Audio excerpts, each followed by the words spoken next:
Mission Impossible po tayo mga kababayan ka-Pokemon. Isang magandang araw po sa inyo lahat.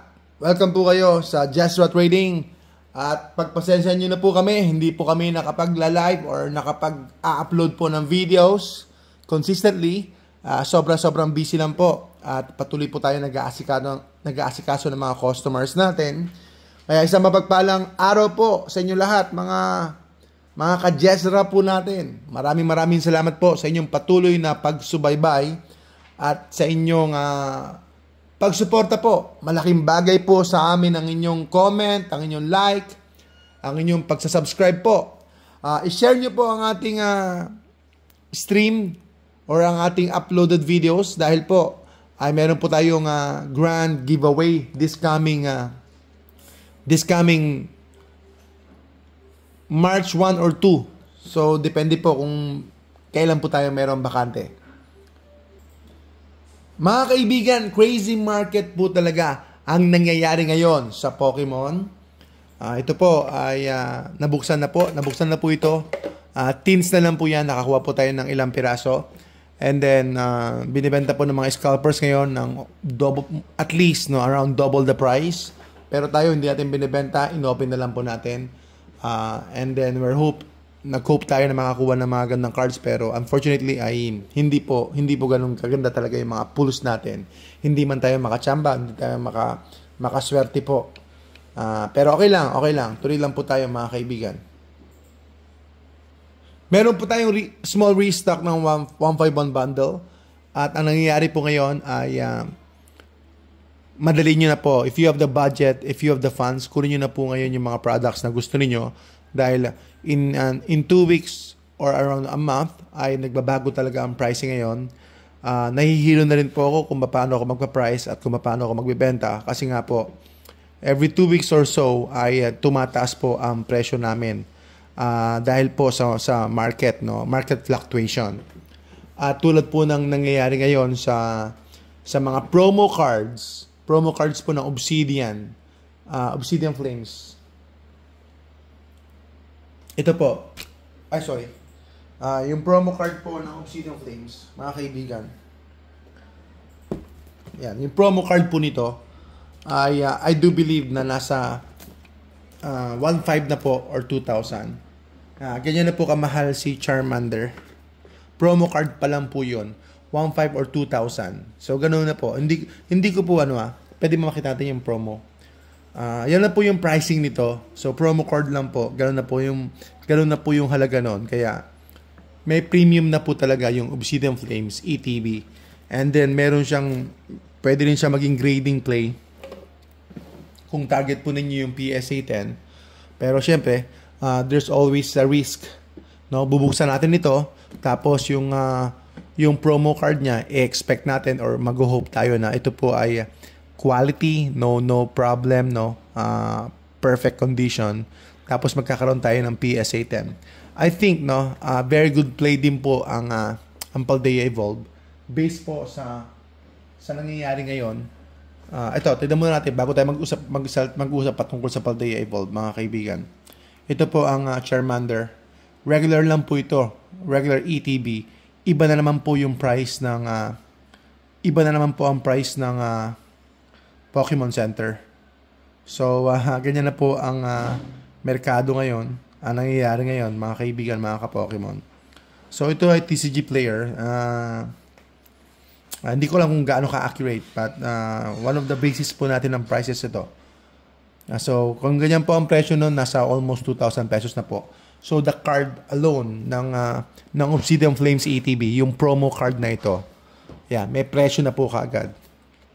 At kung atin pong ibibase sa history, mura lang po ito, from around, sabihin natin, 400 pesos. So, from 400 pesos, mga kaibigan, tapos naging yan po ang presyo. So, nasa around $20. So, ilang beses na po siyang lumaki. So, more than 2 times na po, more or less, more than 2 times.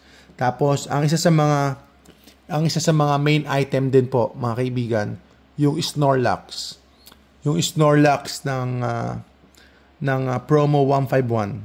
Yan po, from promo 151 ETB po, mga kaibigan, mga ka-Pokemon. Sobrang mahal na po yun.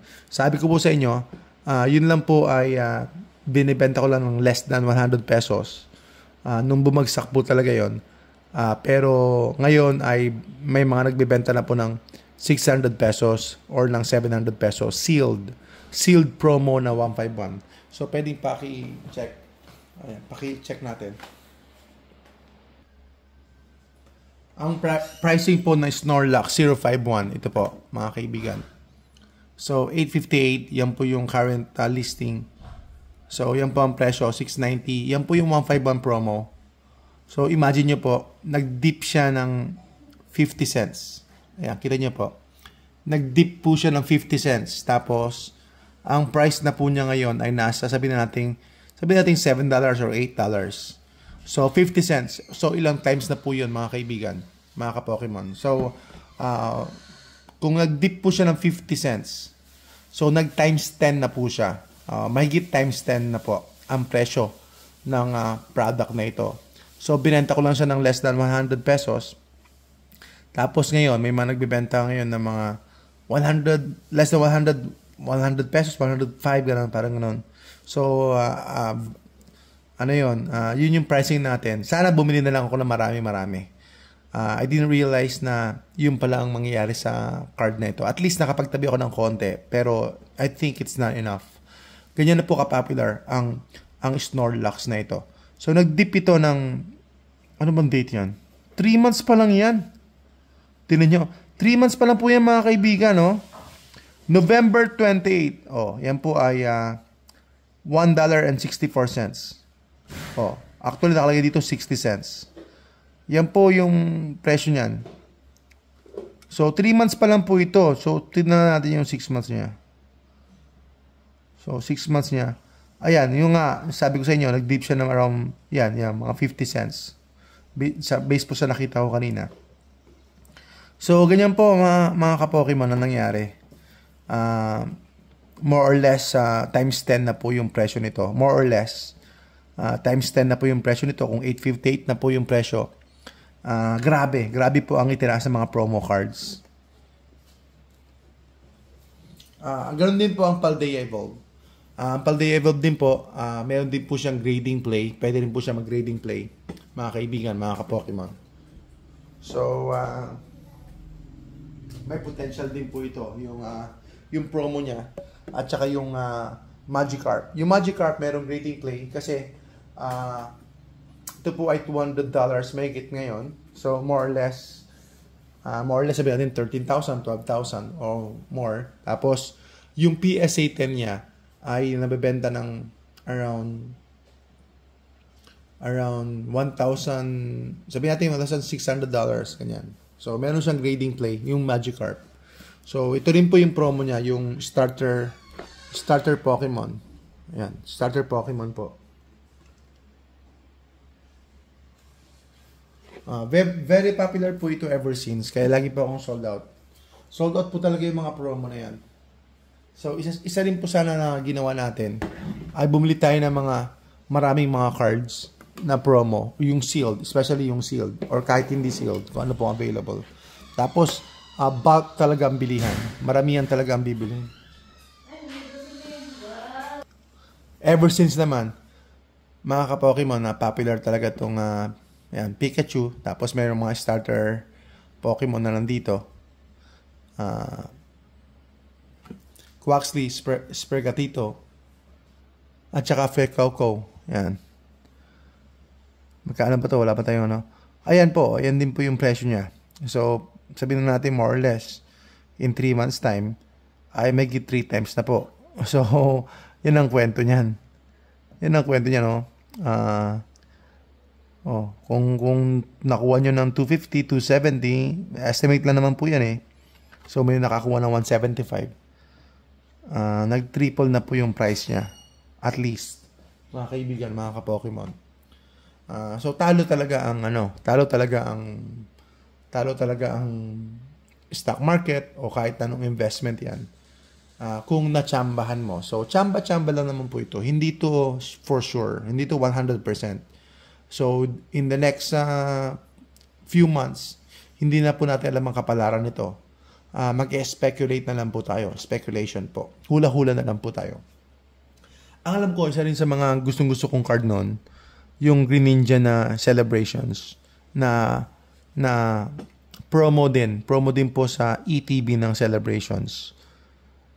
Naibenta ko rin po lahat yung mga Greninja ko na sale. Pero sa pagkakalam ko po ngayon na bull run, ay tumaas din po ang presyo ng ganon, ng mga Greninja. Yan. Ayan po ang talagang nangyayari ngayon mga kaibigan, mga ka-Pokemon. So, kung tipo nyong bumili ng mga ETBs, especially sa mga nabanggit ko, then I think okay naman. Okay naman po. Advisable naman po. Lalo na sa bull run na ito, nagbabago-bago po talaga yung mga presyo. Tumataas po talaga yung karamihan ng mga products. Ipakita ko po sa inyo.